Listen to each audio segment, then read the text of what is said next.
अस्सलाम वालेकुम। ईरान एक बड़ी पुरानी तहज़ीब है और इस तहज़ीब ने बेशुमार रूलर्स, बेशुमार फ़िलासफ़र्स पैदा किए हैं जिन्होंने दुनिया को बड़े ज़बरदस्त तरीके से इंस्पायर किया।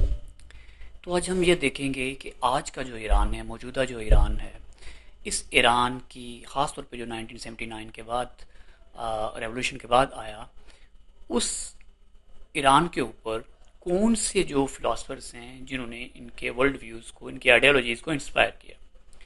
तो उस वाले से सबसे पहले अगर देखा जाए तो प्लेटो प्लेटो एक ऐसा फ़िलासफ़र है जिसने सबसे पहले फ़िलासफ़र किंग का आइडिया दिया था।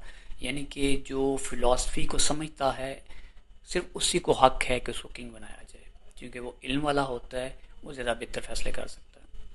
इस आइडिया को जो खुमैनी साहब हैं उन्होंने बारो किया, उन्होंने इस आइडिया को फिर मर्ज कर दिया वलायत फ़क़ीह का जो तसव्वुर है, यानी गार्डियन ऑफ द ज्यूरिस्ट के साथ। आ, उसके बाद प्लेटो के यहाँ ये भी सफ़र पाया जाता है, जब आप उसको फ़िलासफ़र किंग बनाते हैं तो उसको आप लामहदूद किस्म के इख्तियारात देते हैं ताकि जो फ़िलासफ़र किंग है वो एक आइडियल स्टेट को शेप कर सके, उसको वजूद में ला सके। उसके बाद जो एक और फ़िलासफ़र हैं वो हैं इब्न अरबी। इब्न अरबी का जो इम्पेक्ट है, उनका जो इन्फ्लुएंस है, वो भी हुमैनी साहब पे बहुत ज़्यादा था। ख़ास तौर पर उनका जो आइडिया है परफेक्ट मैन या इंसान कामल, उस आइडिया को भी इन्होंने उसको लिंक किया, उसको मर्ज किया, उसको कन्वर्ज किया वलायत फ़क़ीह के तसव्वुर के साथ। उसके बाद अगर हम आगे चलें तो आगे एक फ़िलासफ़र हैं जिनका नाम है मुल्ला सदरुद्दीन शिराज़ी, और उनको मुल्ला सदरा के नाम से भी जाना जाता है। अगर ये कहा जाए तो इन्होंने जो मौजूदा ईरान ईरान है, इसकी जो ख़ास तौर पर लीडरशिप है, इसको सबसे ज़्यादा इंस्पायर किया। चाहे वो खुमैनी साहब हों, उनके फर्स्ट सुप्रीम लीडर, चाहे आयतुल्लाह ख़ामेनी हों, उनके सेकंड सुप्रीम लीडर जिनको रिसेंटली शहीद कर दिया गया, तो इनको बहुत ज़्यादा उन्होंने इन्फ्लुएंस किया। अब वो जो मुल्ला सदरा हैं, उनके यहाँ वैसे तो काफ़ी उन्होंने काम किया हुआ है, किताबें भी हैं उनकी, लेकिन उनके यहाँ एक तस्वर है फोर जर्नीज़ का, जो कि आप उसको लिंक करते हैं इंसान के साथ, कैसे इंसान सच्चाई तक पहुँचते हैं, अपने रूह को प्योरीफाई करता है।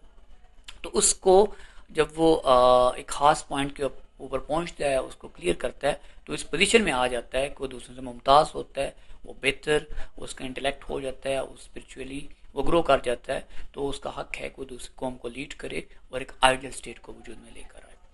अब इसके बाद जब आगे हम बढ़ते हैं तो हम देखते हैं जमालुद्दीन अफ़गानी। उन्होंने भी ईरान की जो आइडियोलॉजीज है, जो मौजूदा लीडरशिप है, उनको बहुत ज़्यादा इंस्पायर किया है। ख़ास तौर पे जमालुद्दीन अफ़गानी वो हैं जिन्होंने पैन इस्लामिज़म का आइडिया दिया। वो एंटी वेस्टर्न थे, वो एंटी इम्पीरियलिज्म थे, एंटी कॉलोनियलिज्म थे, और उनकी जो रिफ्लेक्शन है और वो रेजिस्टेंस वाले थे, वो ईरान की लीडरशिप के अंदर भी पाई जाती है। इसी तरीके से अगर हम बात करें मिस्र के अंदर सैयद कुतुब थे। वो उनका ये मानना था कि जो मौजूदा मुस्लिम हुक्मरान हैं, जो मुस्लिम दुनिया के अंदर हुकूमतें हैं, ये सेकुलर हैं, ये मॉडर्न हैं, ये लिबरल हैं, इनको जड़ से उखाड़ देना चाहिए, और तब क्योंकि ये इस्लाम को बहुत ज़्यादा नुकसान पहुँचा रहे हैं। इन इन आइडियोलॉजीज़ का जो है खुमैनी साहब के ऊपर बहुत ज़्यादा अफेक्ट था, असर था। तो उन्होंने भी जो ईरान के अंदर उस वक्त की जो लीडरशिप थी, जो सेकुलर थी, उनको उसके खिलाफ रेवोल्यूशन बर्पा कर दिया।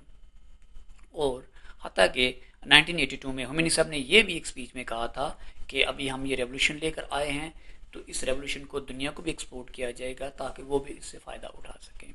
सो ये कुछ फ़िलासफ़र्स हैं जिन्होंने इनकी ख़ास तौर पे जो सुप्रीम लीडर है, इनको ऐसे इंस्पायर किया।